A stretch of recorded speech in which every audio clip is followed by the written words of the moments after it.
Hello students, आज हम लोग बहुत ही इम्पोर्टेंट टॉपिक डिस्कस करने वाले हैं। Atomic mass, gram atomic mass, molecular mass and gram molecular मास। बहुत ही इम्पोर्टेंट टॉपिक है बच्चों। आप ये समझ लीजिए कि फिजिकल केमिस्ट्री का बेस है ये टॉपिक, जिसकी फिजिकल केमिस्ट्री अगर आपको स्ट्रॉन्ग करनी है तो मूल कंसेप्ट आपका एकदम स्ट्रॉन्ग होना चाहिए। और ये चीज़ जो बहुत छोटी छोटी है, देखने में बहुत छोटी है लेकिन बहुत कंफ्यूज करती है, क्योंकि एटॉमिक मास और ग्राम एटॉमिक मास दोनों एक जैसे लगते हैं लेकिन दोनों में बहुत बड़ा डिफरेंस है।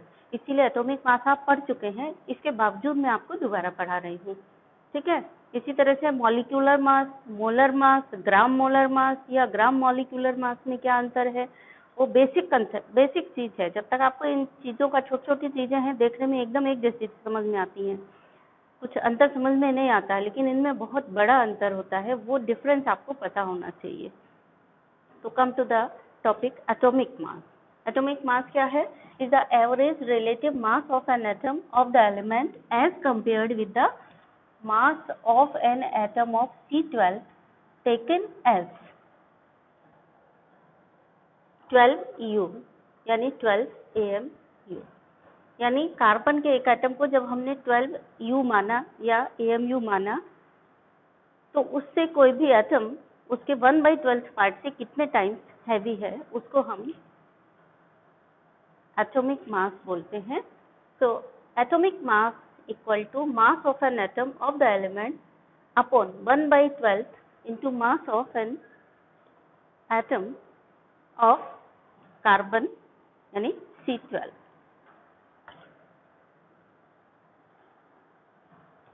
देन यानी क्या मतलब हुआ इसका कि कार्बन के एटम के छोटे छोटे 12 टुकड़े करें, कार्बन के एटम के 12 इक्वल मास में टुकड़े करें, और उसके एक टुकड़े के मास से कोई दूसरा एटम कितने टाइम्स हैवी है, उसको हम कहते हैं उसका रिलेटिव एटॉमिक मास। और नॉर्मल भाषा में हम उसको मास कहते हैं, हर बार एटॉमिक मास बोल देते हैं, हर बार रिलेटिव नहीं शब्द लगाते हैं।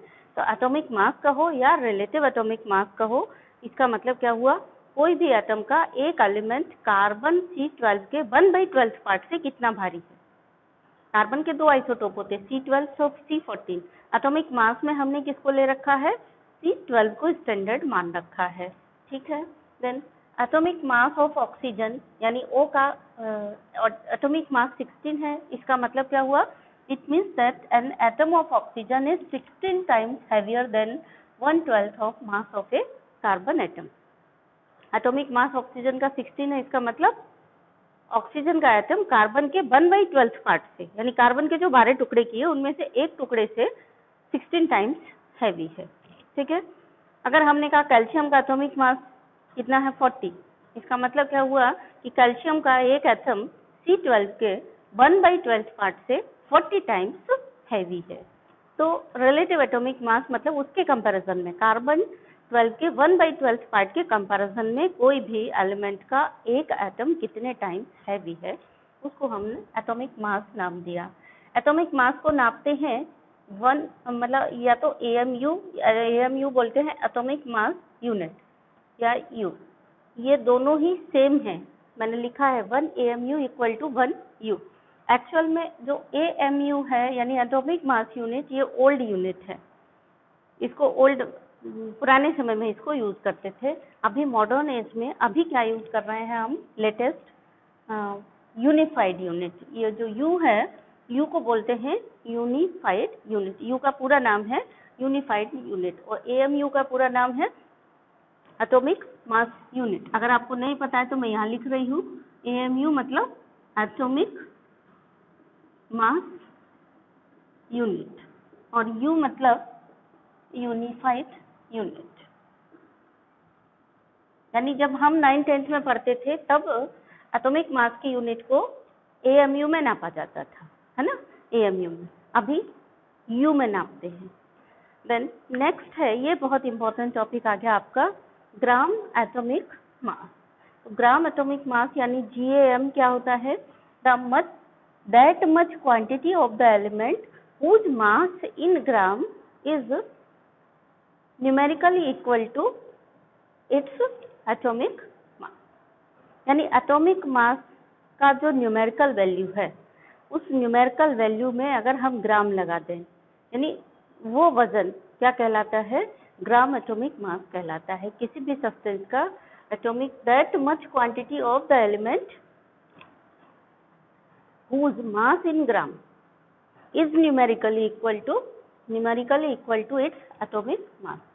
यानी हमने किसी भी एटॉमिक मास के बराबर ग्राम में सब्सटेंस ले लिया किसी भी एलिमेंट का, तो वो क्या कहलाएगा, वो उसका ग्राम एटॉमिक मास कहलाएगा। फॉर एग्जाम्पल देखिए आप, 1 ग्राम एटम ऑफ मैग्नीशियम, शब्द देखिए यहाँ पे ग्राम एटॉमिक मास और ग्राम एटम ऑफ मैग्नीशियम, भाषा बहुत समझने की है और बहुत ही यहाँ पर केयरफुली आपको समझना है। 1 ग्राम एटम ऑफ मैग्नीशियम का मतलब ये नहीं है कि 1 ग्राम मैग्नीशियम। बच्चे लोग समझते हैं 1 ग्राम एटम ऑफ मैग्नीशियम का मतलब हो गया 1 gram magnesium. 1 gram atom of magnesium का मतलब होता है gram atomic mass of magnesium, या हम कह सकते हैं 1 into gram atomic mass of magnesium. यहाँ से कंफ्यूजन बिल्कुल नहीं होता है। जैसे यहाँ पे लिखा ना 1 ग्राम एटम ऑफ मैग्नीशियम, तो इसका मतलब हुआ 1 into gram atomic mass of magnesium, या हम शॉर्ट में लिखते हैं 1 इंटू GAM। ग्राम एटॉमिक मास को शॉर्ट में बोलते हैं GAM। तो आपको कभी कंफ्यूजन नहीं होगा, ये भाषा ध्यान रखिए कि 1 ग्राम एटम ऑफ मैग्नीशियम का मतलब हुआ 1 into gram atomic mass of magnesium, ना कि 1 ग्राम मैग्नीशियम। अगर आपने इसको 1 ग्राम मैग्नीशियम समझ लिया तो कितने का फर्क आ गया, देखिए यहाँ पे ये कितने के बराबर है, 24 के बराबर है। 1 into gram atomic mass of magnesium, तो ये हो गया 1 इंटू 24, दैट इज 24 ग्राम के बराबर। ठीक है। द नेक्स्ट है 2 gram atom of magnesium. 2 gram atom of magnesium equal to क्या हुआ, 2 into gram atomic mass of magnesium. तो 2 इंटू ग्राम एटॉमिक मास यानी 2 इंटू 24 ग्राम, यानी कितना हो गया ये 48 ग्राम। समझ गए ना। और अगर आपने इसका मतलब GAM का मतलब 2 ग्राम एटम ऑफ मैग्नीशियम का मतलब सिर्फ 2 ग्राम से ले लिया, तो कितने का डिफरेंस आ गया, 46 का डिफरेंस आ गया। अगर हमने आपसे कहा कि जाओ मार्केट से 2 ग्राम एटम ऑफ मैग्नीशियम खरीद लाओ, 2 ग्राम एटम ऑफ मैग्नीशियम खरीद कर लाओ, तो आप कितना खरीद के ले आओगे, 2 ग्राम खरीद के ले आओगे, कितने का घाटा हो जाएगा, 46 ग्राम का घाटा हो जाएगा। तो ग्राम, ये वाली जो भाषा है, इसको आपको बहुत अच्छे से ध्यान रखना। फिजिकल केमिस्ट्री का बेस है ये। अगर ये चीजें आपको क्लियर है, एटॉमिक मास, ग्राम एटॉमिक मास, मॉलिक्यूलर मास, ग्राम मॉलिक्यूलर मास, ग्राम मोलर मास, ये क्लियर है आपको, तो आपको कभी केमिस्ट्री में डर नहीं लगेगा, है ना। तो समझ गए ना ये वाली बात। इसी तरह से और मैंने एग्जाम्पल दिए हैं कि आपको बहुत अच्छे से समझ आए। 1 ग्राम एटम ऑफ ऑक्सीजन, है ना। तो 1 ग्राम एटम ऑफ ऑक्सीजन का मतलब हुआ 1 इंटू GAM ऑफ ऑक्सीजन। किसी चीज का भी ग्राम एटम अगर लिखा है, इसका मतलब उतना इंटू GAM है, ये आप अपने कंसेप्ट में बिठा लो। 1 ग्राम एटम ऑफ ऑक्सीजन का मतलब हुआ 1 इंटू GAM, यानी ग्राम एटॉमिक मास ऑफ ऑक्सीजन। तो 1 इंटू 16 GAM, ग्राम एटॉमिक मास कितना हुआ, एटॉमिक मास हुआ। इसी में एटॉमिक मास में और ग्राम एटॉमिक मास में क्या अंतर है, अभी भी समझ में नहीं आया होगा आपको। एटॉमिक मास अगर हम ऑक्सीजन का लिखेंगे तो 60 U लिखेंगे, और ग्राम एटॉमिक मास लिखेंगे तो 16 ग्राम लिखेंगे। ऐसे समझ लो कि बहुत बड़ा अंतर है ना। एटॉमिक मास ऑफ ऑक्सीजन ये हो गया 16 U। जब हम एटॉमिक मास ले रहे हैं तो 16 U यानी एक एटम का मास, और जब हम ग्राम एटॉमिक मास ले रहे हैं तो न्यूमेरिकल वैल्यू तो यही रहेगी, एटॉमिक मास वाली न्यूमेरिकल वैल्यू को ग्राम में लेंगे सॉल्व करके, ठीक है ना। तो gram atomic mass of oxygen क्या रहा,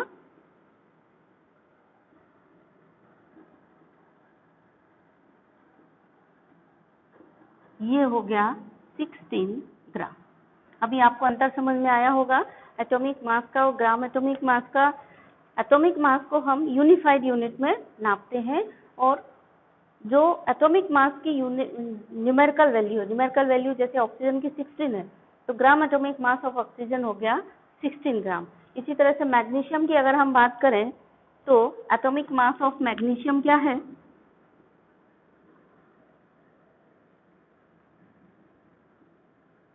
ये हो गया 24U। 24U मतलब 24 यूनिफाइड यूनिट। और ग्राम एटॉमिक मास ऑफ मैग्नीशियम ये कितना हो गया, न्यूमेरिकल वैल्यू तो यही रहेगी 24, लेकिन अब इसको हम काय में नापेंगे, ग्राम में। और 24U में और 24 ग्राम में जमीन आसमान का अंतर है। 24U में एक मैग्नीशियम एटम है अकेला और 24 ग्राम में कितने एटम्स होंगे ये आप जब अभी मोल कंसेप्ट सीखेंगे तब हम आपको निकालना बताएंगे कि कैसे। तो gram atomic mass is totally different than atomic mass. Atomic mass की न्यूमेरिकल वैल्यू रहेगी, लेकिन हम जो यूनिट है वो ग्राम ले लें तो हम उसको ग्राम एटॉमिक मास बोलते हैं।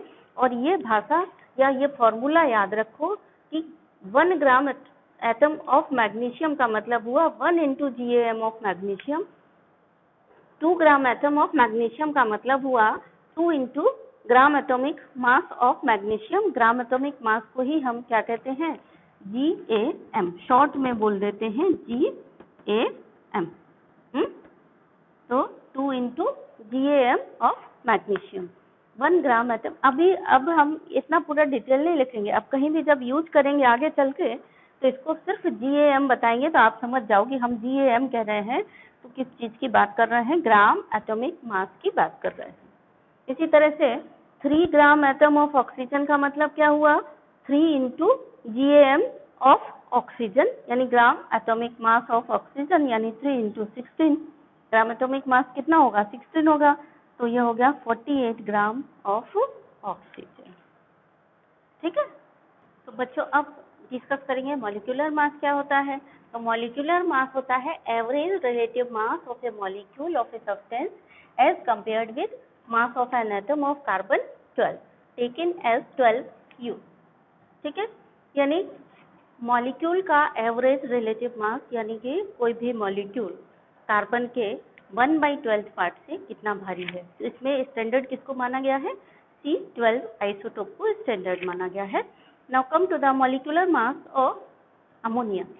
तो सॉरी, पहले वाटर का निकालते हैं। तो मॉलिक्यूलर मास ऑफ वाटर कैसे निकालेंगे, किसी का भी कंपाउंड का जब हम मॉलिक्यूलर मास निकालेंगे तो सबसे पहले उसका मॉलिक्यूलर फार्मूला लिख लेंगे। तो मॉलिक्यूलर फार्मूला हो गया पानी का H2O यानी 2 into H, यानी 2 हाइड्रोजन एटम्स हैं तो 2 into H प्लस ऑक्सीजन, यानी इसका मतलब क्या हुआ, 2 into H लिखा है तो atomic mass of hydrogen, plus O लिखा है तो एटॉमिक मास ऑफ ऑक्सीजन, तो 2 into H का एटॉमिक मास 1 लिखेंगे और ऑक्सीजन का एटॉमिक मास 16, दोनों का टोटल करेंगे तो 18U।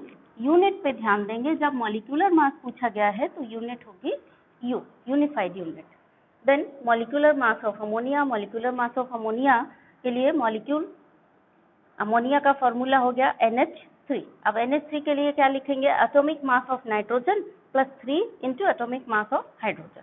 अभी आप नया लिख रहे थे, मैं आपको सिखा रही थी इसलिए मैंने इतना लंबा चौड़ा कहानी लिख दिया है, आप नहीं लिखेंगे, समझ लीजिए बस कि NH3 का मतलब है तो डायरेक्ट लिखिए N प्लस 3H। जैसे एटॉमिक मास ऑफ नाइट्रोजन की जगह सीधा केवल N लिख दो, कहानी कहने की जरूरत नहीं है, प्लस 3 into इतना ना लिख के 3 into H लिख दीजिए। 14 into 3 into H की वैल्यू आ गई 1, तो दोनों का टोटल हुआ 17U। देन नेक्स्ट है molecular mass of sugar. Sugar का मॉलिक्यूलर मास निकालने के लिए शुगर का फॉर्मूला C12H22O11।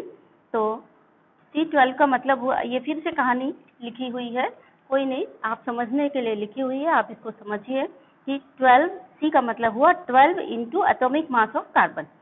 22H है ना इसमें, तो 22 into atomic mass of hydrogen. 11O है तो 11 into atomic mass of oxygen. तो आप डायरेक्ट लिखेंगे ये फॉर्मूला देख करके कि 12C plus 22H + 11O। 12 C की जगह 12 रख दिया, H की जगह 1 रख दिया, O की जगह हमने 16 रख दिया। तो 12 × 12 144 आया, 22 एंड 11 × 16 176, सबको टोटल किया तो आ जाएगा 342U। अब आइए, ये होमवर्क है आपके लिए। Calculate the molecular mass of sodium carbonate. Sodium carbonate का फॉर्मूला आपको बनाना है पहले, फिर उसका मॉलिक्यूलर मास निकालना है। नाइट्रिक एसिड का आपको पता नहीं है, नया है, तो उसका फॉर्मूला मैंने दिया है FnO3। सल्फ्यूरिक एसिड आपको पता नहीं है, तो उसका फॉर्मूला मैंने दिया है H2SO4। देन नेक्स्ट है सोडियम हाइड्रोजन कार्बोनेट, इसका फॉर्मूला मैंने आपको बनाना सिखाया था, तो वहां से बनाएंगे। देन नेक्स्ट है मिथेनॉल, इसका फॉर्मूला है CH3OH। हाइड्रोक्लोरिक एसिड, इसका फॉर्मूला है HCl। Then calcium carbonate, calcium carbonate का फॉर्मूला आप बनाएंगे। देन दूसरा क्वेश्चन है calculate the mass of, first है 3.5 gram of atom of calcium, दूसरा है 1.5 gram atom of oxygen, and third है 2.3 ग्राम atom of sodium, and fourth है 2.15 ग्राम एटम ऑफ नाइट्रोजन। तो ये क्वेश्चन आप करके मुझे सेंड करेंगे।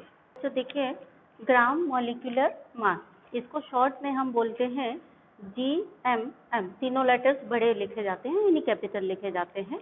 तो GMM का मतलब हुआ ग्राम मॉलिक्यूलर मास, या हम सिंपली बोल सकते हैं ग्राम मोलर मास भी इसको बोलते हैं। ठीक है, ग्राम मॉलिक्यूलर मास या फिर ग्राम मोलर मास, लिख लो, नहीं याद भूल जाओगे, ग्राम मोलर मास। तो ग्राम मोलर मास या ग्राम मॉलिक्यूलर मास क्या हुआ, that much quantity of the substance, वो एलिमेंट भी हो सकता है और कंपाउंड भी हो सकता है, whose mass in gram is numerically equal to its molecular mass और molar mass। यानी किसी भी सब्सटेंस की उतनी क्वांटिटी, उतना अमाउंट जिसका कि मास उसके मॉलिक्यूलर मास के बराबर न्यूमेरिकली, यानी जैसे उसका एटॉमिक मास, जैसे अमोनिया का मॉलिक्यूलर मास है 17, तो अमोनिया का ग्राम मोलर मास क्या होगा, 17 ग्राम होगा। बस अंतर क्या है कि हमने मॉलिक्यूलर मास को लिया था किसमें, 17U, मॉलिक्यूलर मास की यूनिट थी 17U, और ग्राम मॉलिक्यूलर मास या ग्राम मोलर मास ऑफ अमोनिया क्या होगा, न्यूमेरिकल वैल्यू वही रहेगी 17, बस उसको ग्राम में रिप्रेजेंट करेंगे। अब की बार 17 ग्राम ले लिया अगर हमने, तो हम उसको कहेंगे ये ग्राम मॉलिक्यूलर मास या ग्राम मोलर मास ऑफ अमोनिया है। बहुत बड़ा फर्क है। 17U एकदम बहुत छोटी सी यूनिट है, एकदम छोटा सा वजन है, आप उसको इजीली कैलकुलेट भी नहीं कर, मीन्स आप उसको मेजर भी नहीं कर सकते, और 17 ग्राम आप उसको मेजर कर सकते हैं। ठीक है ना। तो जब हम न्यूमेरिकल प्रॉब्लम्स वगैरह सॉल्व करते हैं तो उनमें ग्राम मोलर मास या ग्राम मॉलिक्यूलर मास चलता है कैलकुलेशन में, यू नहीं चलता है। जब हम कुछ अगर स्पेशली आपसे पूछा गया है कि ग्राम सिंपली मॉलिक्यूलर मास पूछा गया है कि कैलकुलेट करो, तो उस समय आपकी यूनिट आप यू लिख करके आएंगे। अगर ग्राम मॉलिक्यूलर मास है तो कैलकुलेट वैसे ही करेंगे, लेकिन यूनिट उस समय क्या हो जाएगी, उस समय यूनिट हो जाएगी ग्राम। तो थोड़ा ही सा फर्क है, लिखने में थोड़ा सा फर्क है, बट ऐसे कंपैरिजन करोगे तो बहुत बड़ा फर्क है। अमोनिया का ग्राम मॉलिक्यूलर मास मतलब 17 ग्राम, अमोनिया का मॉलिक्यूलर मास मतलब 17U। 17U मतलब बहुत छोटा, एकदम 10 टू द पावर -27 में कुछ आएगा। ठीक है, तो उसको आप ध्यान रखेंगे। दोनों यानी मॉलिक्यूलर मास और ग्राम मॉलिक्यूलर मास दोनों में जमीन आसमान का फर्क है, ये आपको समझना होगा। ठीक, अभी यहाँ पे कैलकुलेशन है 2 ग्राम, यहाँ से चलिए 1 ग्राम molecule of NH3। 1 gram molecule of NH3 का मतलब क्या हुआ, आपको ये शब्द से कंफ्यूज नहीं होना है। ग्राम मॉलिक्यूल जहाँ कहीं भी लिखा मिले आप तुरंत उसको GMM में बदल के लिख दो। जैसे यहाँ लिखा है 1 ग्राम मॉलिक्यूल ऑफ अमोनिया, तो ये ग्राम मॉलिक्यूल ऑफ अमोनिया की जगह आप सीधा GMM लिखो। ग्राम मॉलिक्यूल ऑफ अमोनिया मतलब GMM लिख दो। GMM ऑफ अमोनिया तो आपका गलत नहीं होगा, अदरवाइज वो गलत हो जाएगा। तो आप जल्दी से इस शब्द को कन्वर्ट कर लो किसमें, GMM में, और ये 1 ग्राम लिखा है यहाँ लिख लो 1 × GMM ऑफ NH3, तो ये आ गया 1 × 17। GMM कितना है इसका, 17 है, तो 1 × 17 आ गया 17 ग्राम। ठीक है ना, 1 × 17, that is 17 gram of NH3. Then 2 gram mole कहो या ग्राम मॉलिक्यूल कहो ऑफ अमोनिया, इसका मतलब हुआ 2 into gram molecular mass of NH3, यानी 2 इंटू ग्राम मॉलिक्यूलर मास कितना है 17 है, तो ये हो गया 34 ग्राम ऑफ NH3. द नेक्स्ट है 2 ग्राम मोल या 2 ग्राम मॉलिक्यूल ऑफ वाटर. तो ग्राम मॉलिक्यूल लिखा है या ग्राम मोल लिखा है, उसको फटाफट कन्वर्ट कर दीजिए आपने GMM में, तो आपका तुरंत सही हो जाएगा. तो 2 into 18 that is 36 gram of water. यहाँ लिखा है देखिए 2.5 ग्राम मोल या ग्राम मॉलिक्यूल ऑफ ग्लूकोज, इसका मतलब हुआ 2.5 GMM ऑफ ग्लूकोज. तो 2.5 इंटू 180 यानी 450 ग्राम ऑफ ग्लूकोज. यहाँ है 1.5 ग्राम मोल यानी ग्राम मॉलिक्यूल ऑफ शुगर, यानी 1.5 into GMM of sugar, that is 1.5 into 342, that is 513 gram of sugar. कल के लिए आपका क्वेश्चन है होमवर्क का, calculate the mass of 3.5 gram molecule of cane sugar, 2.5 gram molecule of sulphuric acid, 4.2 gram molecule of carbon dioxide and 1.15 gram molecule of nitric acid. ये question आप करके मुझे सेंड करेंगे व्हाट्सएप पर. बच्चों, फॉर्मूला मास होता है, हमेशा किसी भी आयनिक कंपाउंड के लिए फॉर्मूला मास निकालते हैं. मॉलिक्यूलर मास और फॉर्मूला मास एक ही बात होती है. अगर वो कोवलेंट कंपाउंड है तो हम उसको कहेंगे मॉलिक्यूलर मास, और अगर वो आयनिक कंपाउंड है तो हम उसको कहेंगे फॉर्मूला मास. तो जैसे NaCl है, उसी तरह से निकालते हैं. किसी भी आयनिक कंपाउंड के लिए फॉर्मूला मास कैसे निकालेंगे? Formula mass of an ionic compound is obtained by adding atomic mass of all the atoms in a formula unit of compound, यानी जो भी एक फॉर्मूला यूनिट होगी उस कंपाउंड के एटॉमिक मास को हम जोड़ देंगे. जैसे NaCl है, NaCl की फॉर्मूला यूनिट एक यूनिट है NaCl, तो हम क्या करेंगे Na प्लस Cl यानी 23 प्लस 35.5 यानी 58 यानी कुल मिलाकर के मेथड वही है बनाने का. मॉलिक्यूलर मास जैसे निकालते थे उसी तरह से आपको एटॉमिक मासेस को टोटल करना है. अंतर सिर्फ इतना है कि अगर ये आयनिक कंपाउंड है तो आप इसको फॉर्मूला मास बोलोगे, अगर ये कोवलेंट कंपाउंड है then it will be called as molecular mass. पहचानोगे कैसे कि हम इसको फॉर्मूला मास बोलें? जैसे कैल्शियम क्लोराइड है, कैल्शियम क्लोराइड एक मेटल एक नॉन मेटल, यानी एक राजा एक भिखारी का कॉम्बिनेशन है. अगर एक राजा भिखारी का कॉम्बिनेशन है मतलब ये आयनिक कंपाउंड है, तो उसके मोलर मास को हम क्या कहेंगे? फॉर्मूला मास कहेंगे. ठीक है. CCl4 है, कार्बन भी भिखारी और क्लोरीन भी भिखारी, तब CCl4 के मोलर मास को हम क्या कहेंगे? उसके मोलर मास को हम क्या कह देंगे? मोलर मास कह देंगे या मॉलिक्यूलर मास कह देंगे. और तो मॉलिक्यूलर मास या मोलर मास या फॉर्मूला मास अलग अलग नहीं है. सिर्फ अगर आयनिक कंपाउंड है तो हम उसको कहेंगे फॉर्मूला मास, अगर वो कोवलेंट कंपाउंड है then it will be molecular